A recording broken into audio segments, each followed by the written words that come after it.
Pega a sua Bíblia e abra em Lucas 7, por favor. São 3 versos só. Na verdade, são 2, 41 a 43. Lucas 7, 41 ao 43. Uma passagem conhecida. Eu esqueci de pedir o Daniel para colocar um tema para a gente. Eu queria muito, irmãos, poder ser um pastor que pudesse transmitir um pensamento para os irmãos, sei lá, mais avivalista, mas eu não consigo ser assim. Aqueles caras que, hoje é a noite da tua vitória.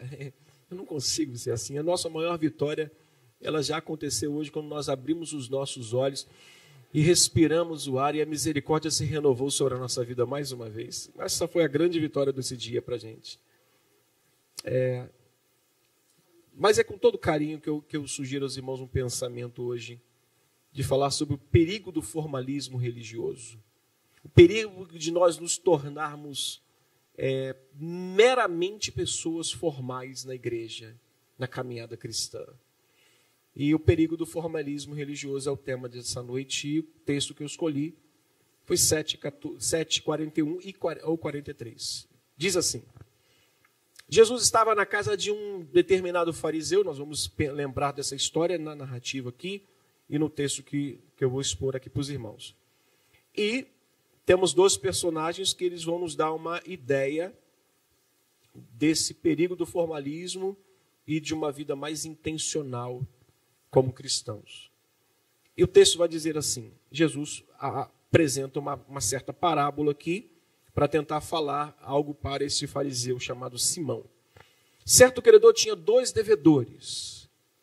Um lhe devia 500 denários e o outro 50. Não tendo nenhum dos 2 com que pagar, perdoou-lhes a ambos. Pergunta: qual deles, portanto, o amará mais?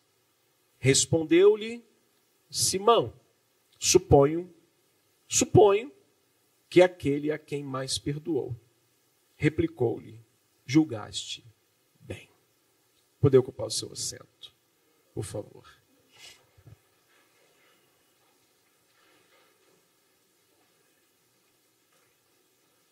Por que sermos formais na fé cristã, na religião cristã, se torna algo perigoso, pastor? Pelo simples fato de que pode nos levar a uma vida despreocupada com princípios, com valores e mais apegada a tradições e costumes. Se teve um trabalho que foi árduo para os profetas no Antigo Testamento, foi exatamente esse. Eles protestavam o tempo todo contra esta religião, contra esse formalismo que havia na religião judaica.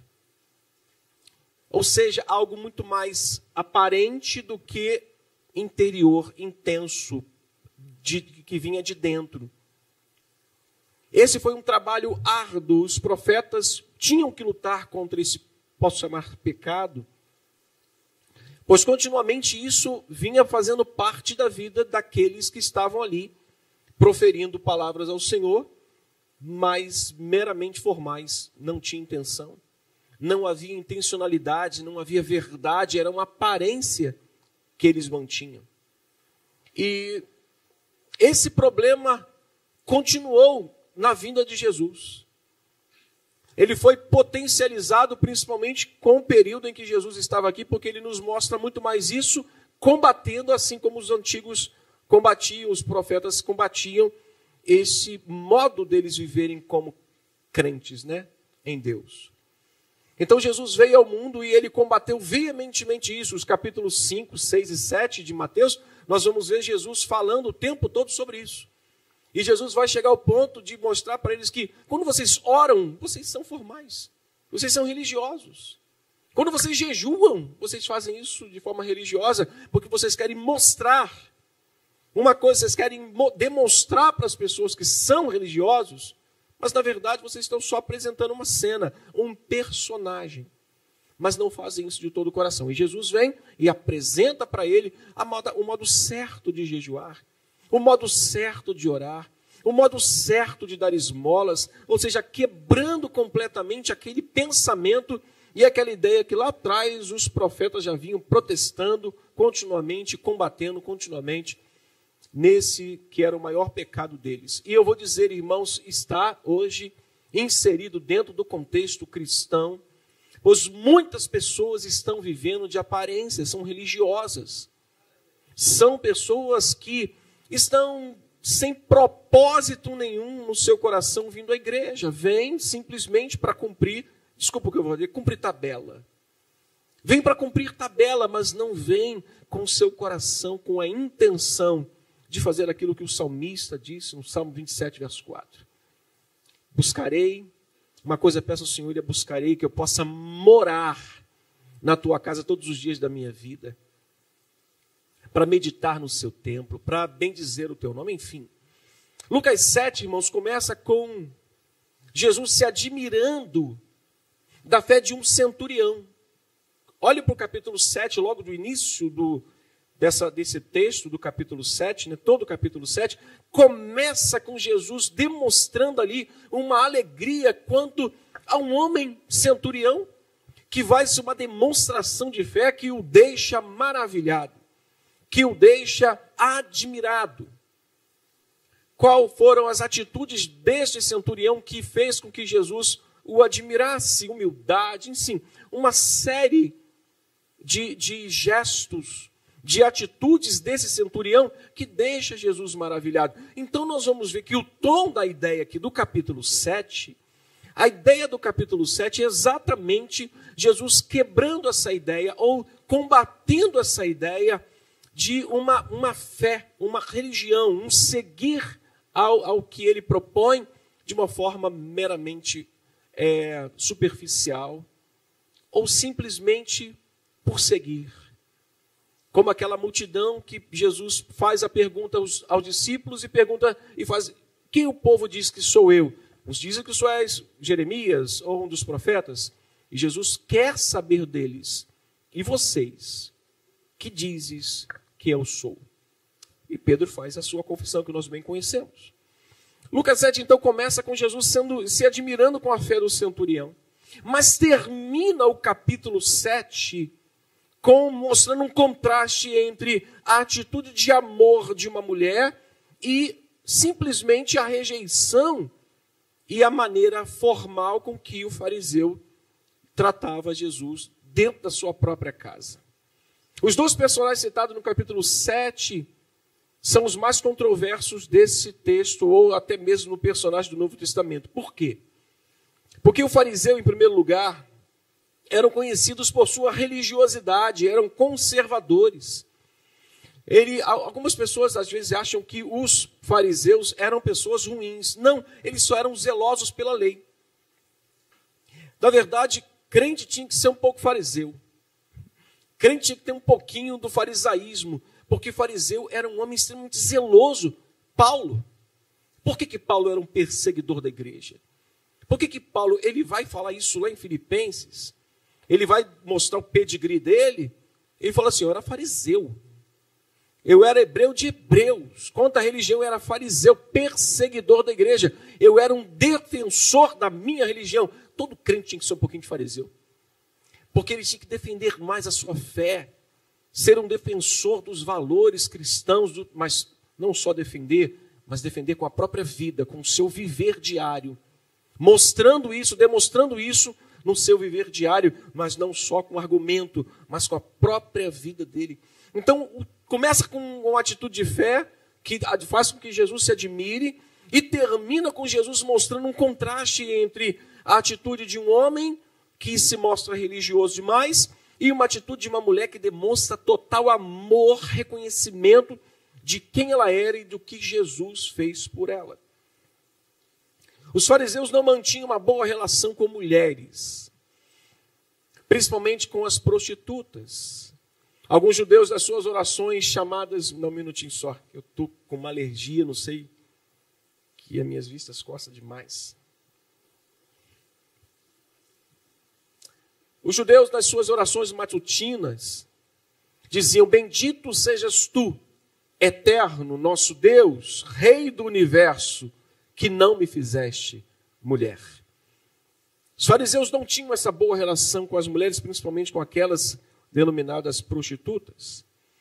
Mas deixa eu falar algo para os irmãos rapidamente. Nós vivemos em um tempo onde, para muitas pessoas, Jesus não é aquilo que elas esperam para a sua vida. Jesus não é aquilo que elas pretendem para a sua vida. Não é uma alternativa, não é uma opção.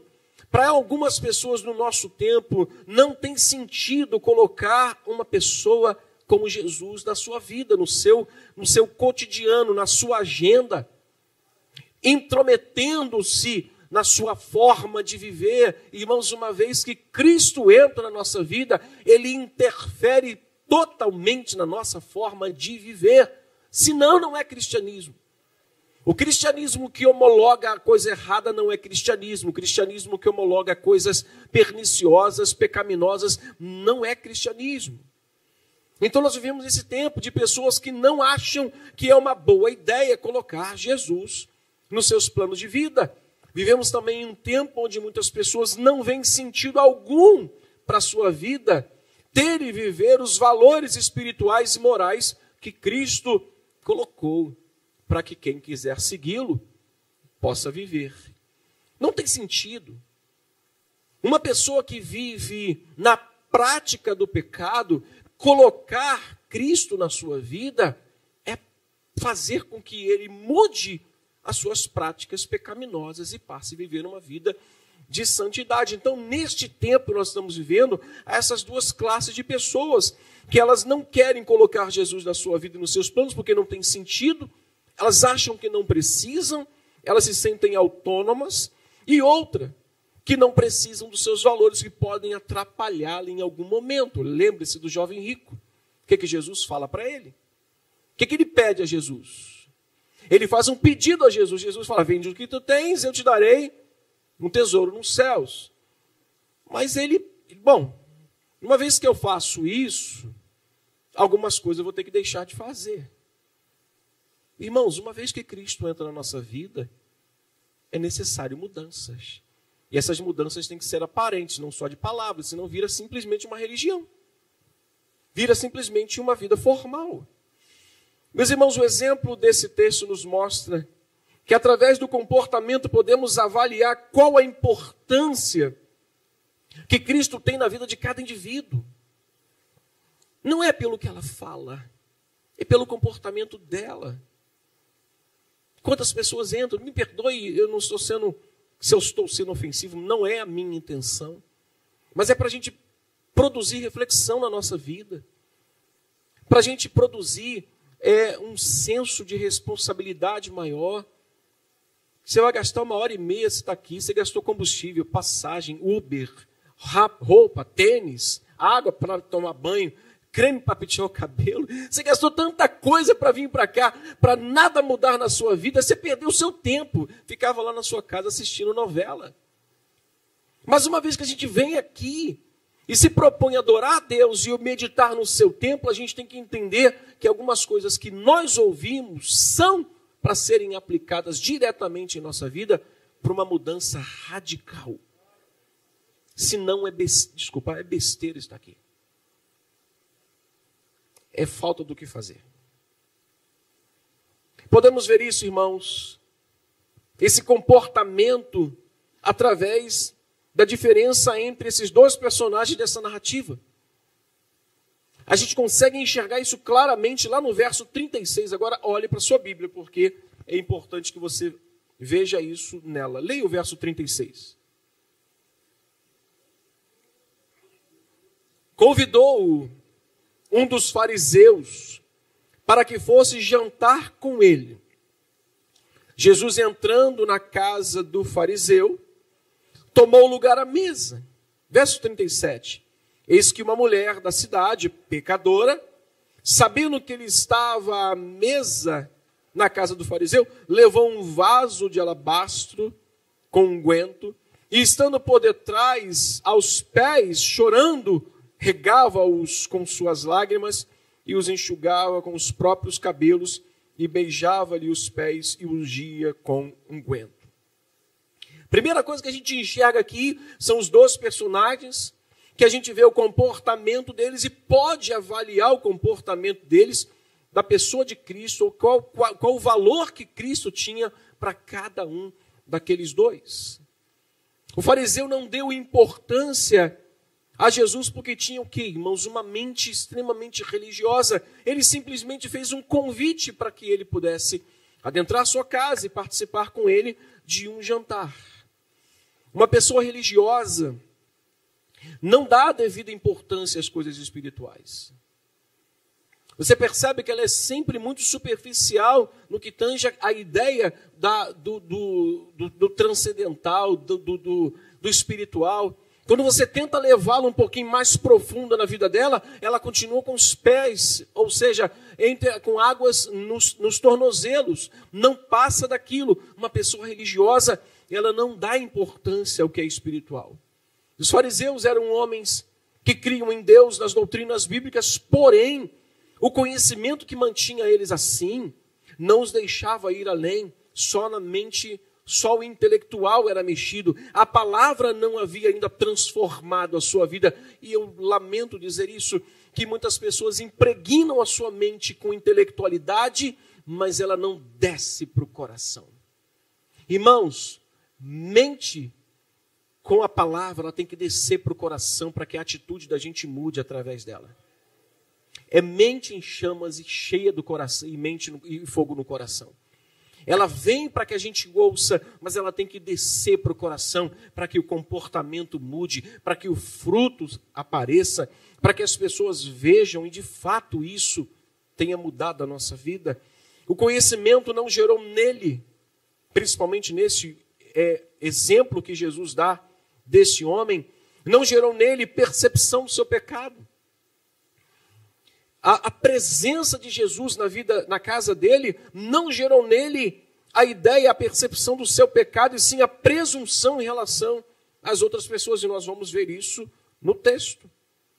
Nós vamos ver isso exatamente no argumento que ele dá a Jesus, naquilo que ele vai falar para Jesus. Lucas capítulo 17, verso 32, não precisa você abrir agora, depois a gente abre. Lucas capítulo 17, 32... Ao falar sobre o segundo advento, Jesus está falando sobre a sua segunda vinda. Ele falou exatamente sobre essa realidade, sobre o pouco desejo e o desprezo das pessoas pela palavra de Deus. Lucas 17, Jesus está falando sobre a sua segunda vinda. E ele vai dizer que dos sinais do tempo em que ele está falando que poderá ser a sua segunda vinda, nós veremos pessoas exatamente assim, desprezando ou com pouco desejo pela palavra de Deus. Parece-nos que nós estamos vivendo isso nos nossos dias, não estamos? As pessoas estão com pouco desejo de ouvir, as pessoas estão muito apressadas. Domingo eu falava que um psiquiatra disse que a pressa não é do diabo, ela é o próprio. Pessoas estão extremamente apressadas, elas não estão querendo mais ouvir. As pessoas estão muito agitadas.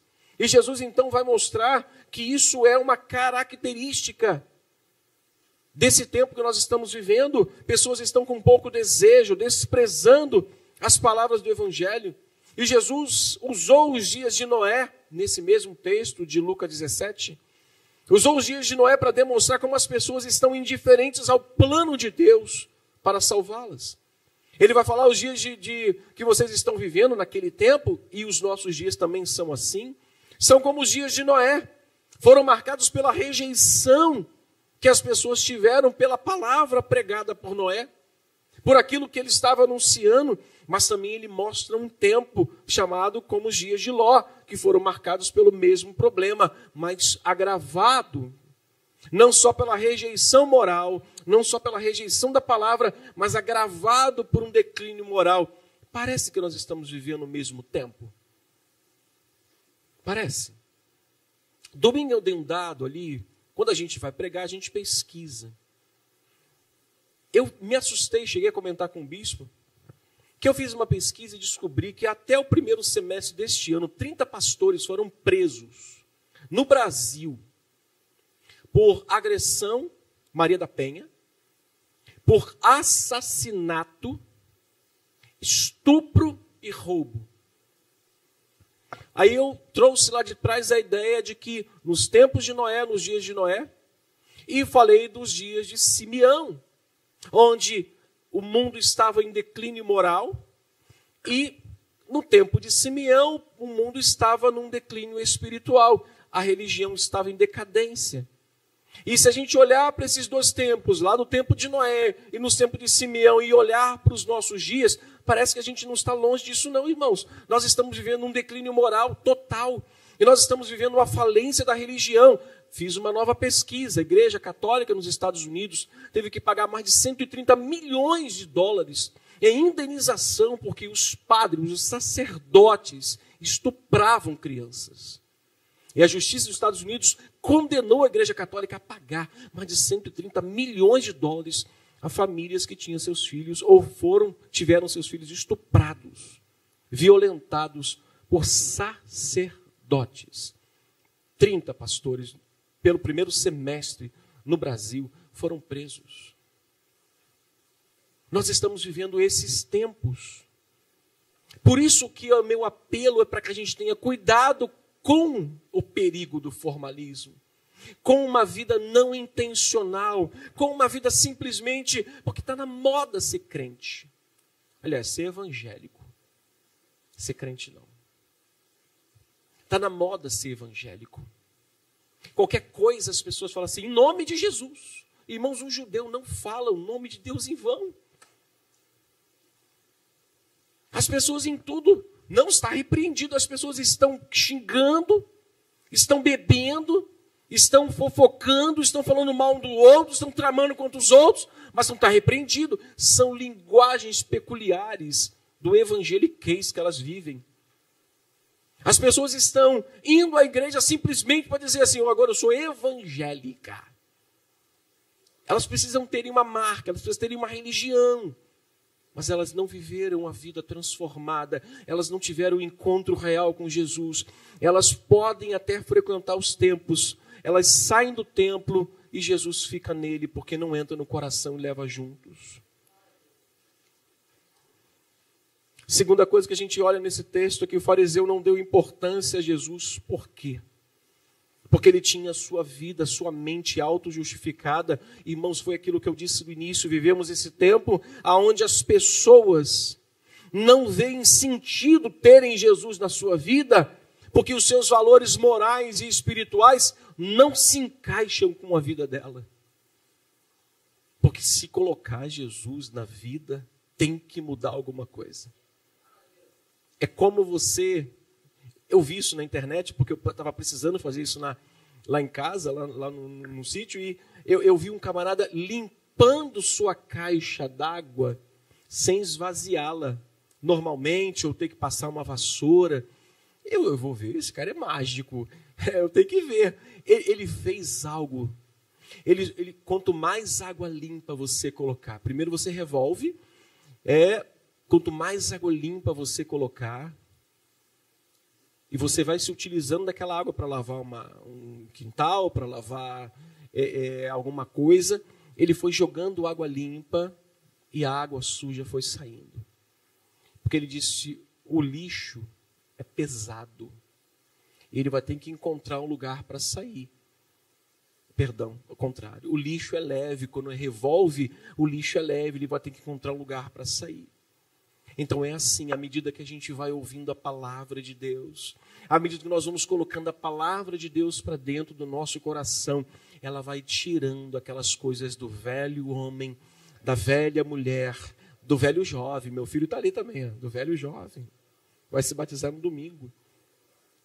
O fariseu não deu importância a Jesus porque ele tinha uma mente auto-justificada. Versículo 39, vamos ler.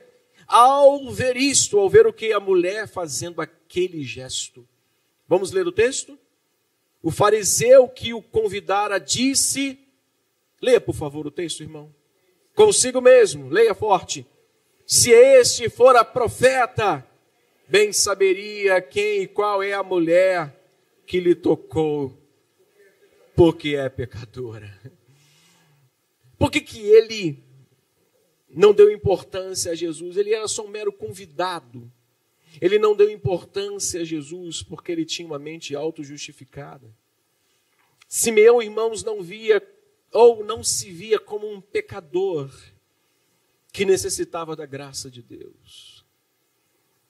Ele não se via como alguém com as mesmas atitudes daquela mulher. Ele se via como alguém que se colocava talvez um pouco mais além. O convite que fizera a Jesus foi meramente um protocolo. Simeão não viu razão alguma para viver os valores que Jesus talvez tinha para a sua vida. Uma pessoa que se auto-justifica, irmãos, rejeita tudo aquilo que Jesus oferece. Eu já tenho, eu já sou. Mais uma vez, reportando ao jovem rico, dê o teu próximo, enfim, Jesus mostrou os mandamentos, ele diz, tudo isso eu observo e faço, desde a minha mocidade, não precisa mais de nada. Está parecendo a igreja em Laodiceia. Já estou abastada, não necessito de coisa alguma.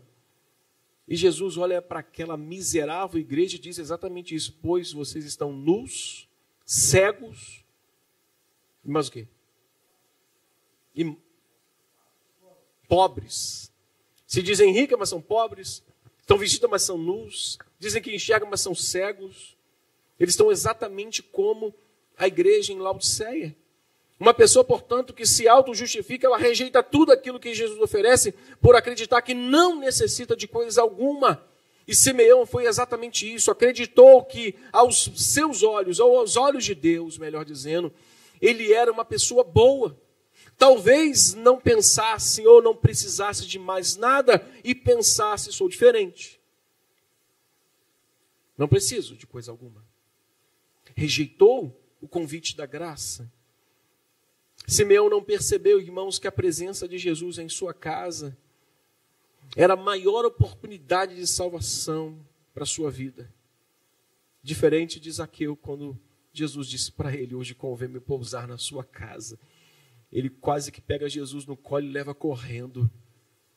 E a gente às vezes desperdiça a maior oportunidade que nós temos de estar na presença de Deus. E de não só fazer da igreja um mero espaço, um momento protocolar na nossa vida, mas nós não levamos daqui nada no coração. Só fica na mente, mas não desce para o coração. Não quero ser ofensivo aos irmãos, por favor, me entenda. Uma pessoa com a mente auto-justificada, irmãos, é incapaz de compreender o significado do que é graça. Eu gostei dessa definição. Graça é o favor superabundante de Deus pelos pecadores. Não é um favor simples. Graça é um favor superabundante de Deus por nós pecadores. Ele desperdiçou isso que é a maior preciosidade para a nossa vida. Muitas pessoas se comportam como Simeão, irmãos. Convidam Jesus para entrar em suas vidas, mas não confere a ele a devida atenção e tratamento por acreditarem que não precisam dele em nada. Cuidado com isso. Eu vou me encaminhar para o final. A diferença entre a mulher e Simeão era inúmeras. Ela fez tudo o que aquele homem foi incapaz de fazer, sendo ele o anfitrião. Sendo ele aquele que convidara Jesus para entrar na sua casa. Porque a diferença que ela fez foi com amor. A diferença de Simeão a diferença de Simeão, ela se viu como uma pecadora que necessitava de Jesus. Diferente de Simeão, aquela mulher precisava ser justificada. Diferente de Simeão, ela precisava de tudo que Jesus tinha para oferecer. Ele simplesmente o tratou de forma protocolar, como um simples convidado. Diferente de Simeão, ela percebeu que a presença de Jesus naquela casa era a maior oportunidade de salvação para a sua vida e não desperdiçou aquele momento. Quantas pessoas, eu disse, desperdiça o momento de estar na casa de Deus, porque agem como de forma protocolar. É porque hoje é ceia. Não, é porque hoje é santa comunhão. E eu quero ir lá para reafirmar a minha aliança com Jesus. É para reafirmar o que Ele fez por mim e o que eu estou aqui fazendo para a glória dEle, que é engrandecendo o seu nome. A diferença entre Simeão e a mulher não era só o amor, irmãos. Porque o amor é somente o resultado da salvação e do fruto do Espírito que habita em nós. O amor é produzido pelo Espírito agora que habita em nós. Então não era simplesmente uma diferença pelo amor. Mesmo porque nós não amamos, ou pelo menos eu acredito que você também, em especial, não ama a Deus para Ele te amar. Você ama a Deus porque Ele amou você primeiro. Deus não precisa disso. Nos amar porque nós amamos a Ele. Essa troca é muito pequena para Deus. E também deve ser para a gente. Nós amamos porque Ele amou-nos primeiro, entregando o seu Filho. A diferença entre Simeão e a mulher foi o perdão que ela recebeu. E esse perdão abriu a possibilidade de uma nova vida para aquela mulher. E de fato nós vamos ver isso ao decorrer da sua história. Portanto, irmãos, eu não amo a Deus para Ele me perdoar. Eu amo a Deus porque Ele me perdoou. Ele me deu o seu perdão. E a razão de estarmos aqui. Não tem outra razão para um crente estar na igreja, senão demonstrar o seu amor pelo aquilo que Jesus fez pela sua vida. Por que nós cantamos? Por que os irmãos cantam? Por que os irmãos tocam? Não é porque eles recebem pagamento, porque eles não recebem nada por isso. Eles assim o fazem porque eles foram perdoados por Deus e querem de alguma forma dizer a Deus: Senhor, obrigado pelo perdão que o Senhor nos conferiu. Irmãos, diferente de Simeão, a mulher não conseguiu ver razão alguma de viver sua vida sem Jesus. Ela quis, e o texto vai nos mostrar isso. E Jesus vai dizer algo especial dela para o próprio Simão. A partir do verso 42. Vamos ler comigo, por favor? Não tendo nenhum dos dois com que pagar, perdoou-lhe ambos. Qual deles, portanto, amará mais? Leia o verso 43. Respondeu Simão: suponho que aquele a quem mais perdoou. Replicou: julgaste bem. E voltando-se para a mulher, disse Simão: vês essa mulher? Entrei em tua casa, Simão, e não me deste água para os pés. Esta, porém, diz o texto, regou os meus pés com lágrimas e enxugou com seus cabelos. Ele diz a Simão: não me deste ósculo, ou seja, um beijo. Ela, entretanto, desde que entrei, leia, não cessa de me beijar os pés. Ele: Simão, você não ungiu a minha cabeça com óleo, mas esta com bálsamo, com aquilo que ela tinha de melhor. Que um texto vai dizer que um miserável disse que, olha que desperdício. Quantos Judas a gente deve ter por aí falando que desperdício, indo para a igreja uma hora dessa, né? Quantos desses tem em casa, às vezes, que desperdício. Aí, não me ungiste a cabeça com óleo, mas com bálsamo ungi os meus pés. Verso 41, leia, por favor, 47, leia junto, bem forte. Por isso te digo, perdoado-lhe são os seus muitos pecados, porque ela muito me amou. Mas a quem pouco se perdoa, pouco ama. Eu concluo, irmãos, nós vamos sair um pouquinho mais cedo hoje, era a minha proposta, fazendo um culto mais rápido, não porque estou com pressa de ir para casa, não, fique tranquilo. Finalizo dizendo, irmãos, que de fato, creio que até seja, guarde o que eu vou falar, se os irmãos assim julgarem importante. Creio que seja até menos arriscado uma pessoa não querer seguir a Cristo. Vou repetir.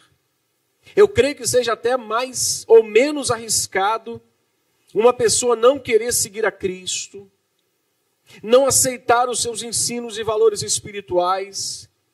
Creio que seja menos arriscado até continuar vivendo desse jeito do que por medo, do que por pressão ou simplesmente para agradar alguém, permaneça de forma religiosa caminhando na igreja. É muito arriscado. É menos arriscado a pessoa optar em não caminhar. Menos arriscado. É arriscado por quê? Porque uma vez que saímos do estado de ignorância espiritual, e eu me reporto ao texto de Atos 17. O apóstolo Paulo se depara com uma ignorância espiritual quando ele chega numa região que eu me esqueci. Atenas. Foi Atenas, né? 17. Ele chega em Atenas e pega os atenienses adorando milhares de deuses. Adorando a quem conheciam e até quem não conhecia. Aí ele se apega a um Deus desconhecido, a uma imagem ou algo de um Deus desconhecido. E ali ele prega o evangelho. Até aquele momento não havia nenhuma razão para que Paulo pudesse condenar aqueles homens, porque eles estavam num tempo de ignorância espiritual. É por isso que eu digo, arriscado por quê? Porque uma vez que saímos do estado de ignorância espiritual, mas ainda não houve arrependimento, não houve ainda uma transformação de verdade, Deus em Cristo já não nos vê como tais, ou não nos vê como ignorantes, não nos vê como inocentes, irmãos. Por isso que eu julgo ser menos arriscado uma pessoa não querer seguir a Jesus. Eu acho menos arriscado ela não querer aceitar os seus ensinos espirituais e continuar vindo à igreja, do que continuar vindo à igreja. Mas isso que ela recebe entra na mente, mas não desce para o coração, não transforma a sua vida e ela continua se tornando religiosa. Ela continua se tornando uma pessoa frequentadora de igreja, sem produzir fruto algum do seu arrependimento. Por isso eu finalizo. Que Deus tenha misericórdia da nossa vida e nos ajude a amar intencionalmente, a seguir a Cristo intencionalmente, pelo grande amor que Ele demonstrou por nós na cruz do Calvário. Sejamos crentes nesse tempo, principalmente nesse tempo de muito formalismo. Nesse tempo, eu estou lendo segunda carta de Paulo aos Coríntios e eu fiquei exaltando a Deus pela coragem de Paulo e a paciência de Paulo em ser o pregador de Corinto. Deus que me perdoe. Gente difícil era aquele povo de Corinto, cara. Paulo teve um amor por aquele povo, por aquela igreja, teve uma paciência com eles e eles de alguma forma sempre rejeitando aquilo que Paulo estava fazendo. E, se você não se importar, eu vou ler para você uma das coisas que saltou aos meus olhos, é quando ele escreve na segunda carta, no capítulo 11, ele vai dizer bem assim: quisera eu suportasses ou me suportasses um pouco mais na minha loucura. Suportai-me, pois, disse Paulo, porque zelo por vós com zelo de Deus, visto que vós, ou que vos tenho preparado para vós, apresentar como virgem pura ao seu esposo que é Cristo. Mas ele vai dizer no versículo 3, mas eu receio que assim como a serpente enganou a Eva com astúcia, assim também sejam corrompidos as vossas mentes e se aparte da simplicidade e pureza devidas a Cristo. O apóstolo Paulo está dizendo, em outras palavras, parafraseando, que mesmo modus operandi de Satanás lá atrás no Éden, é o modus operandi dele hoje na igreja atual. Ele engana as pessoas.